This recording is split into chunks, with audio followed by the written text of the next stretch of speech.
Welcome to the deep dive. We are so glad you are joining us today. Absolutely. Great to have you here. Normally, we sit at this table and comb through massive stacks of research, right? Oh, yeah. We're Usually. usually looking at a 50-page white paper or, I don't know, hours of documentary footage, trying to distill all that noise down to the key takeaways for you. Right. Trying to find the signal in the noise. Exactly. But today, our source material is microscopic. I mean, we are looking at a single, roughly 130-word transcript from a video apology. Just a few sentences. Just a few sentences. Yet our mission for this deep dive is to completely deconstruct the anatomy of this public apology. Yeah. By taking it apart piece by piece, we're going to explore the collision between digital content creation and physical, private spaces. It's a fascinating intersection. It really is. So let me just lay out the facts from the source text for you real quick. Go for it. We are looking at a content creator whose stated purpose is highlighting the beauty of Washington, D.C. And this creator filmed themselves running through the campus of Howard University without approval. Which is a private institution. Right. And following a massive wave of backlash, they released a short apology video. And that brief transcript, that is exactly what we are looking at today. You know, it is an incredibly brief text. But when you really sit with these words, you find a profound tension. Yeah. Yeah. It highlights the friction between the concept of public versus private spaces, the severe impact of historical ignorance, and perhaps most interestingly, the mechanics of the modern digital feedback loop. Oh, for sure. By dissecting this text, we actually uncover a rather sophisticated blueprint of modern accountability. A blueprint is a really good way to look at it because so often you scroll past an apology video on your phone, maybe watch 5 seconds of it, Roll your eyes. roll your eyes, and just move on with your day. We treat them as totally disposable content. We really do. But today, we are putting this specific text under the microscope. Okay, let's unpack this. The transcript opens with, "To the Howard University community, students, faculty, alumni, I want to apologize." Right away. The targeting is very specific. Exactly who is addressed first. They are pinpointing the audience and acknowledging the space. What's fascinating here is how deliberate that categorization is. The creator does not offer the classic, vague internet apology. Oh, I know the one. Right, the whole "I'm sorry to anyone who is offended" line that just deflects all actual responsibility. Yeah, the non-apology apology. Exactly. Instead, they specifically identify the community, the students, the faculty, and the alumni.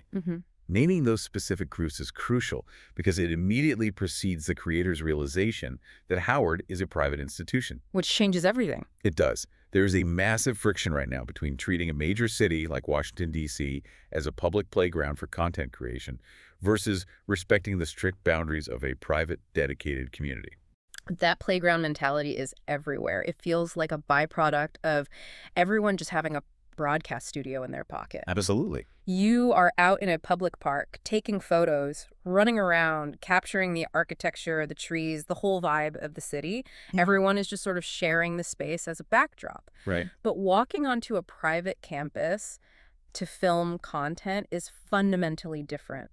It is like walking off the sidewalk and right into someone's living room just because you thought their wallpaper looked cool and the lighting was good. That is a great way to put it. You are crossing an invisible boundary without even realizing you have left the public sphere.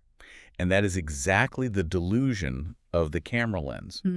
When your only goal is highlighting the aesthetic beauty of a place, you are looking at the environment purely as a set. Just a background for your video. Exactly.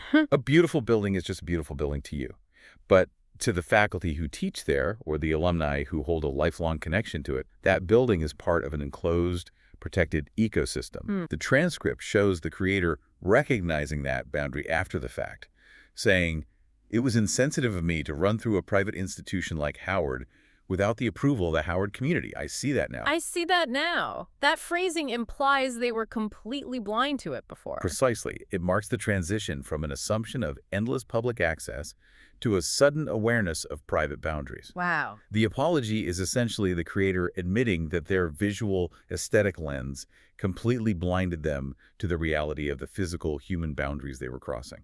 But isn't there an argument to be made for just sheer harmless naivety? I mean, if someone genuinely thinks a campus is just a continuation of the city's architecture, at what point does that naivety cross the line into actual harm? That is the big question. Because the text goes on to say, especially given the history of outsiders abusing Howard's campus, which I was previously unaware of, that feels like a massive pivot. It is the absolute pivot point of the entire text. We go from a conversation about simple trespassing to a conversation about historical trauma. Yes. It is one thing to acknowledge that you trespassed on private property. Yeah. That is a spatial violation. You walked where you weren't supposed to walk. Right. But by acknowledging the history of outsiders abusing Howard's campus, the action transforms completely. How so? It moves from a simple spatial violation into an action that unwittingly tapped into a deeper, pre-existing historical grievance. The creator is openly admitting that they did not just break a campus rule, they poked an old wound. Okay, that reminds me of walking into a room where a very serious, very heavy conversation was happening just before you got there. Yes. You stroll in, totally oblivious, and you make a loud, disruptive joke. Suddenly, the whole room goes dead silent. And you have no idea why. Right. You didn't know what was being discussed, but your lack of knowledge does not cancel out the impact you just had on everyone in that room. You still disrupted the space and trampled on the context. That is a perfect analogy. In this text, the creator openly admits they were previously unaware of that history. And you really have to wonder how often this happens in content creation today. People are constantly dropping into spaces they know absolutely nothing about. It raises a profound question about the responsibility of moving through the world.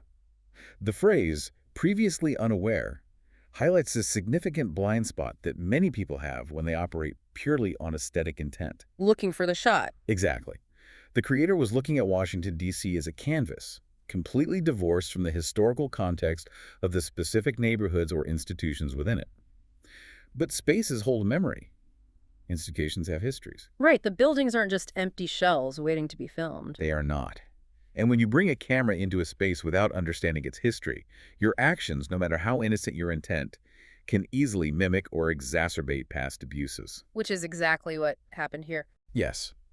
By explicitly stating this in the apology, the creator validates the community's reaction. They are essentially saying, your anger makes sense because my actions looked exactly like the historical abuses you have suffered, even if I was completely ignorant of them. Which perfectly sets up the collision between intent and impact. The creator states their intent very clearly in the text. The purpose of my content is to highlight the beauty of Washington, D.C. That is the goal. Beautiful shots, positive vibes, showcasing the city. Intent. Exactly. But then they contrast that directly with the impact of their actions, saying, but I never want to do that at the expense of people's safety, well-being, and overall peace of mind. I want to look closely at that specific trio of harms the creator acknowledges. Safety, well-being, and overall peace of mind. It's a heavy trio. Very heavy. Oh. The creator is not just apologizing for being an annoyance or a visual distraction to people studying. They are elevating the psychological and physical security of the community far above their own artistic or aesthetic goals. Yeah. Peace of mind is a profoundly heavy phrase in this context. It is, because as an outsider, you might think, hey, I'm just running. I'm just holding a camera. I'm not touching anyone.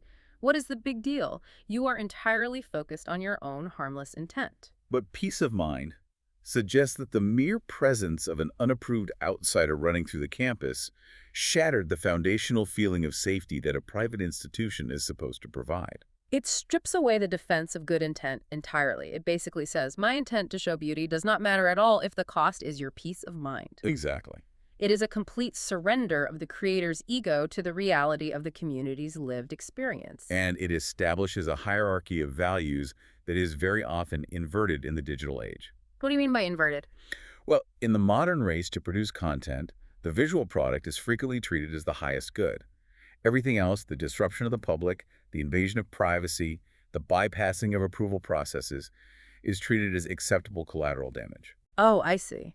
It's like when you're at a concert and the person in front of you is blocking everyone's view with their glowing iPad. Yes, the classic iPad at a concert. They are so focused on capturing the event for their digital feed that the content has suddenly become more important than the actual human experience happening in the physical room. Exactly right. The people behind them lose their peace of mind, their enjoyment of the moment, just so one person can get a video. That is a perfect parallel. This apology fundamentally rejects that iPad at a concert hierarchy. By explicitly listing safety, well-being, and peace of mind as the ultimate priorities, the creator is publicly stating that human security and physical community boundaries must always outrank digital content creation. So how does a creator actually arrive at this realization? Because they certainly didn't just wake up the next morning and realize all of this on their own. No, they did not. The text gives us the answer. It says, "So, to the people in my comments who spoke up, thank you for doing so. This has been a very valuable learning experience." They are explicitly thanking the people who called them out. This demonstrates a very specific type of modern accountability driven by the digital feedback loop. Yeah. Often, when a public figure or a creator faces backlash, the immediate instinct is extreme defensiveness. They argue with the comments, they post a follow-up video explaining why the critics are actually wrong, or they simply turn the comments off to ignore the noise. The classic Notes app screenshot apology where the comments are disabled so no one can reply. We see it all the time. All the time.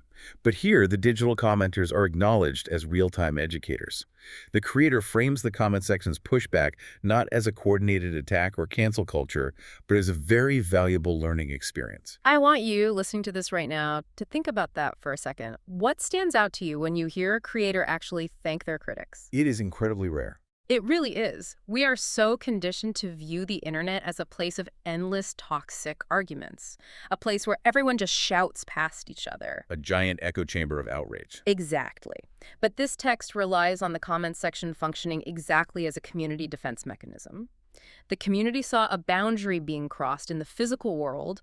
They used the digital tools available to them to speak up, and it resulted in the creator being educated about a history they were completely unaware of. It shows the internet functioning not just as an outrage machine, but as an active enforcement of physical boundaries. That is powerful. Think about the sequence of events. The physical run through the campus was unapproved and disruptive, but it was the digital response that forced the creator to stop, reflect, and seek approval after the fact through this apology.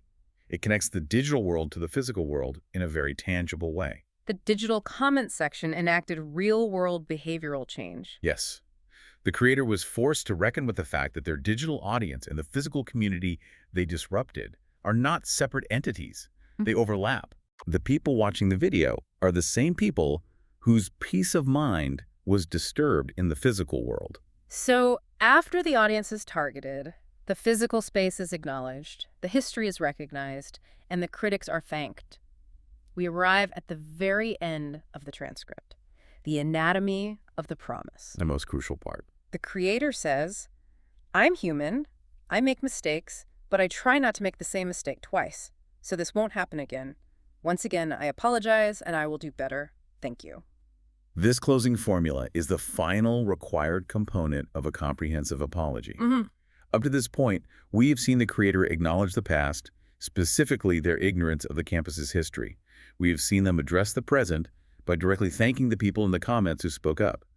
And now, this ending provides the concrete commitment for the future. I try not to make the same mistake twice, so this won't happen again. Without that future commitment, everything preceding it would just be an observation, right? Absolutely. It's the difference between saying, "I feel bad that you are upset," and saying, "I am changing my behavior so that you do not get upset by this ever again. Exactly. I will do better," is such a definitive closing statement. It completely closes the loop. And the inclusion of "I'm human, I make mistakes" is actually a very delicate balancing act in this specific context. Because usually "I'm human" is a massive cop-out. People use it to shrug off terrible behavior. Hey, nobody's perfect, I'm only human. It's usually a way to avoid taking real responsibility. It is frequently used as a deflection, a way to minimize the harm by claiming universal imperfection. Right. But look at where it is placed here. It is placed after acknowledging the specific harms to safety and well-being, after admitting historical ignorance, and right before committing to not repeating the action. The placement matters. Because of that structural placement, it functions more as an honest grounding of the situation rather than a deflection. It essentially translates to, "I failed to understand the environment, I accept the education you've given me, and my humanity means I have the capacity to learn and alter my path moving forward." It takes the phrase from an excuse and turns it into a rationale for change. Because I am human, I can learn. Because I am human, I will do better. Precisely. The entire 130-word transcript works because every single sentence serves a specific structural purpose. Mm-hmm. Remove any one of these elements, the specific audience, the admission of ignorance, the prioritizing of peace of mind, or the concrete promise to change, Yeah. and the apology collapses back into the standard ineffective internet noise we're also used to ignoring. So what does this all mean for us? We have taken roughly 130 words and stretched them out, examining every single angle. We really have. We have gone on a journey from a creator's initial ignorance of a private institution's boundaries through the painful realization that their quest for beautiful content clashed with the community's historical trauma and their fundamental right to safety. Yes. We saw how a digital comment section served as a real-time educator instead of just a mob, and finally how a concrete promise for future behavior was made. It is amazing how much weight a single short paragraph can hold when you stop and actually listen to it. It really is. And, knowledge is most valuable when it is understood and applied. Absolutely. While this specific deep dive focused on a single creator and a single university campus, understanding the mechanics of this text helps us evaluate how accountability functions in our own lives. We all navigate a mix of public and private spaces every single day. Every single day. We all have massive blind spots regarding the history of the environments we step into. And we all participate, whether we want to or not, in the digital feedback loops that govern modern behavior. That is so true. By breaking down the anatomy of this apology, we gain a sharper critical lens. The next time we see an online controversy unfold, we can look past the immediate noise and evaluate the actual structure of the accountability taking place. Right. We can ask, are they acknowledging the history? Are they prioritizing the community's peace of mind? Are they making a concrete promise for the future? It makes you look at the world and definitely your phone just a little bit differently. It really does. And before we wrap up today's deep dive, I want to leave you with a final thought to mull over, something to explore on your own that builds on what we've talked about today. I love these. We have explored what happens when digital intent collides with physical reality. But think about your own daily routine. If the constant, relentless drive to create digital content turns our physical world into a mere backdrop, how does that change our own personal responsibility to understand the spaces we move through every single day? That is a great question. Something to think about the next time you pull out your camera. Thanks for joining us, and we will catch you on the next deep dive.